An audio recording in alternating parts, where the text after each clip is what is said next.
Bondolin with Elevate in 365. Thanks for tuning in to today's casual conversation. I'm sitting with Jordan Collins, who is the digital marketing strategist at Elevate. Hey, Jordan. Hey, Bondolin. How are you? I'm super awesome. Thank you for sitting down with me today. Thank you for having me. Awesome. So here's the deal.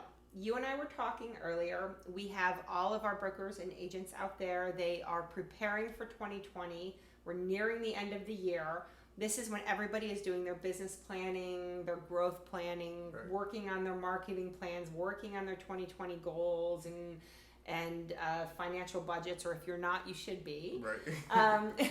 So I know that you have some tips for us today in terms of like when people are looking at their marketing campaigns for the new year, just some things that they really need to like step back and consider whether they are struggling with their marketing campaign or, you know, actually just looking to kick it up a notch, right? Well, first, we look at why we're on social media.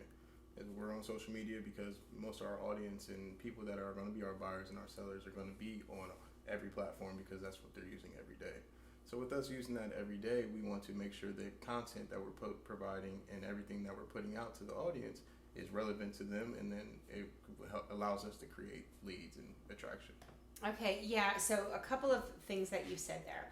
So, you know, in the old days, people would have their website, and Right. then they would hope that people would Google them and find them and go in and engage with the content on their website. Right. Social media's kind of flipped that, reverse that a little bit for us, right? Yes. So now I can take the content that I'm posting in my website, like my listings, you know, my just solds, my open houses, you know, my lifestyle content, my blog content, whatever that might be, Right. and I can actually push that out across all of my social media channels. Correct. And so somebody's sitting on Facebook every single day anyway. Now my content is in front of them without asking them to leave and go to me. Right, and one cool thing is you're actually able to target the audience that you're really looking for. So it's not going to a round robin or a random person that you're actually just going to put it out of. If you're actually targeting people that you're going for and leads that you're going for. Yeah, so on my social channels, right, I have my sphere, like Correct. all of my friends, my family that I'm connected with, Mm-hmm. but you're talking then like from an advertising standpoint as well. Like Yes. we can be really specific about targeting people like in hyperlocal areas or geo-regional locations. Correct. A big platform is Facebook.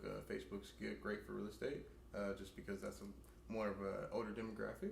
And with that being an older demographic, a lot of people are actually reacting to that. And also, it's a big support platform. So you have a lot of family and friends, like you mentioned before. But then with the opportunity of able to target that audience, that just makes your leads more convertible. Okay, awesome. Okay, so what else do you have for us? I know you've got more.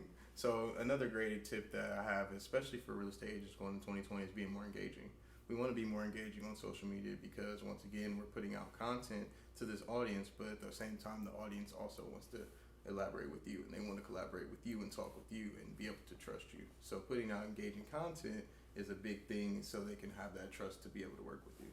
So this kind of goes to the why. Like, why am I on social media in the first place? Right. Why is my audience on there? And, you know, why am I going to put out, what kind of content am I going to put out that's going to be relevant and engaging? Why would my audience want to engage with me, right? Well, the content that you release, it's going to be more towards exactly what you're trying to sell or the product, whatever that you're trying to do. If it's going to be more of a lifestyle image, we want to show the lifestyle of people actually engaging with that product or that service and showing the success they have or showing why they trust you or whatever their testimonial may be.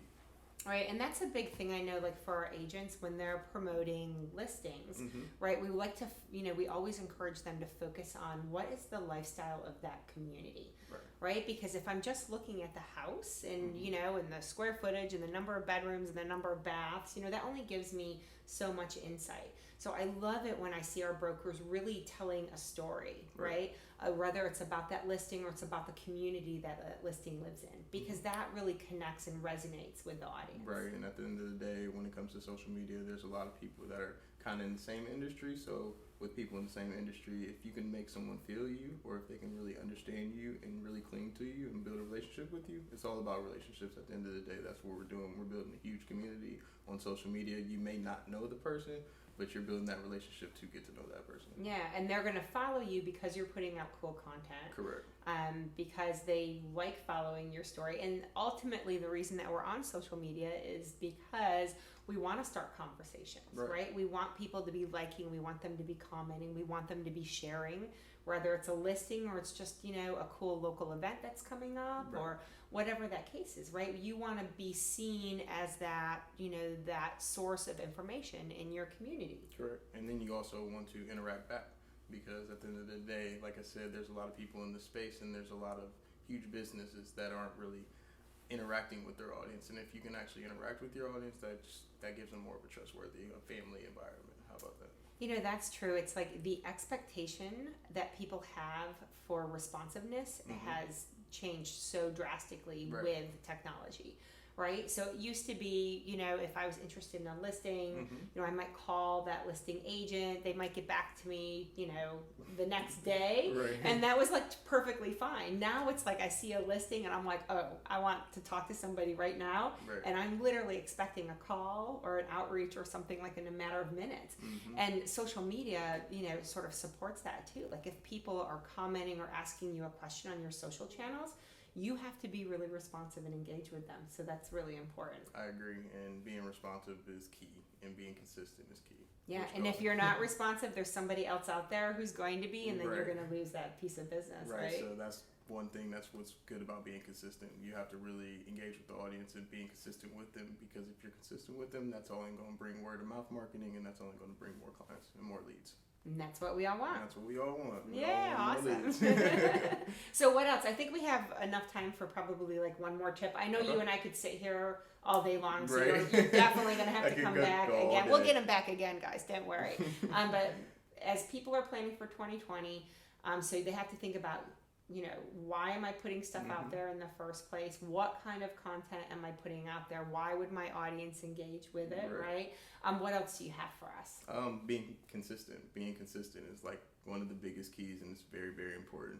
There's a lot of people that hear a lot of information or understand that they need to post on social media, or understand that they need to post a weekly blog or every bi-weekly blog, but at the same time, they're going to hear this information and they may implement it, but they're not going to consistently implement it. And especially with social media changing so much and changing so much every day with the algorithms and all that good stuff, it's really hard for your audience to actually see the content unless you are paying into paid advertisement. But for organic traffic, which we do want, it's hard if you're not consistent. Yeah, so I know this is a challenge that we have, like particularly on Facebook, based on their algorithms, right? Like if you're not posting every single day and getting in front of your audience, then the next time that you do post, say you go 3 weeks without it, you're not showing up in his front, to as many people. Correct. Right? And so that's challenging, because you'll be like, wait, I have like 500 followers, but that doesn't mean that your content is being posted in front of all 500 of those people. If you're not consistent with it,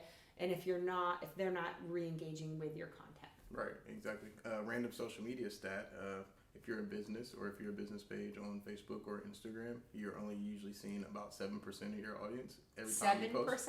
7%? 7%. Wow. Every time you post. So like that's nothing. That's why you want to be consistent.